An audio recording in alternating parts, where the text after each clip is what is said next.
Let's move on It to is. Lions-Bears. 37 Fahrenheit in Chicago. Cloudy, 15-mile-per-hour winds at game time.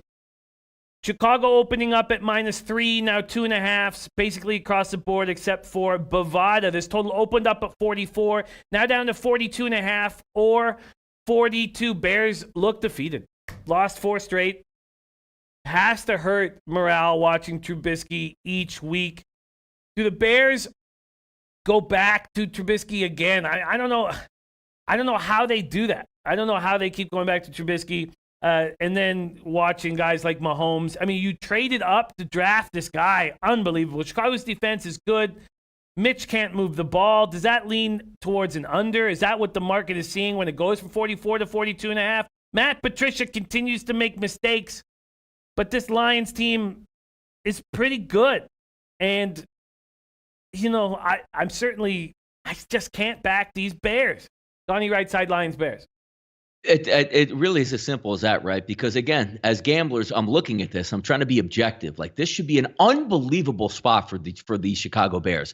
Under 3 at home, dome team coming in. If they're playing out in the West Coast, playing hard right up to the gun and taking a loss in that football game. They don't have much of a ground game, so you can pin your ears back and try to get after Matthew Stafford, and you have a good defense that you can lean on. But here's where the problem lies again, because when you watch the game against the Chargers, they dominated the Chargers, and they still lost. They went to Philadelphia, and I'm sitting there watching the game with my dad, and through the first 3 quarters, or at least toward halftime, I'm saying to myself, I don't even have to cheer in this football game for my Eagles to win because Mitchell Trubisky is so horrendous that he can't just make the simple throw. Now, the NFL, there is some ebbs and flows. They got back in the game, but the Eagles end up winning and winning by margin. So the simple factor comes down, again, when you look at the Bears, it's not about running an efficient offense. You know the terrible plays are coming. You know the quarterback can't make enough plays. You know the head coach is pressing at this point and knows his ass is on the line and he might get fired at the end of the season if the offense doesn't ramp up. And the one thing that we can't call, because even, when I'm sitting there going, if you have the Eagles in this game, you actually don't want Chase Daniel to come in the second half. Trubisky came out. If they just had enough pride and said, you know what?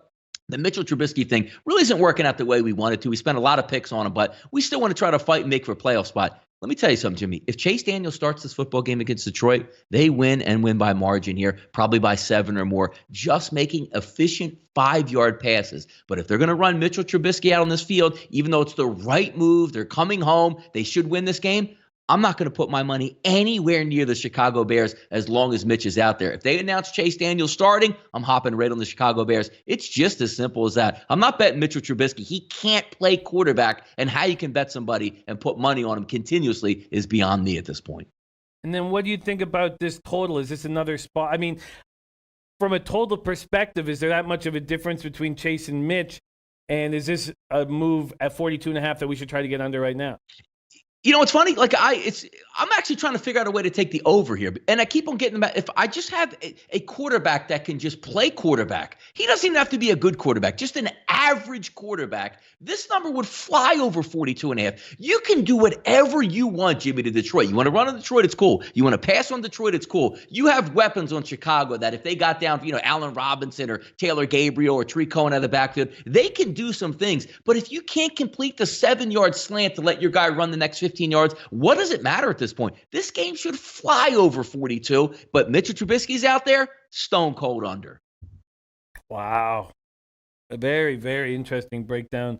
Lions, Bears. Tormino says Stafford almost always struggles at Soldier Field in bad weather. The weather's not that bad. 37 Fahrenheit, 50-mile-per-hour winds. We've seen quite a lot worse. And then Tomer says Lions have no running game. Alex Ramirez staying away. William Singleton says fire Nagy now. Tomer says Bears are in good shape. They need to be bad this year to draft a quarterback anyways. If they win, I think they win and cover here, though. So Tomer thinking the Bears win and cover here. Truckin' six gods has fade the Bears. Robert Weimer says Bears should have lost 34-3 last week. The 14 they got was a gift. Quinn Rivera in the house. Great seeing Q says Bears an auto fade can't score more than 14. Mitch is ruined.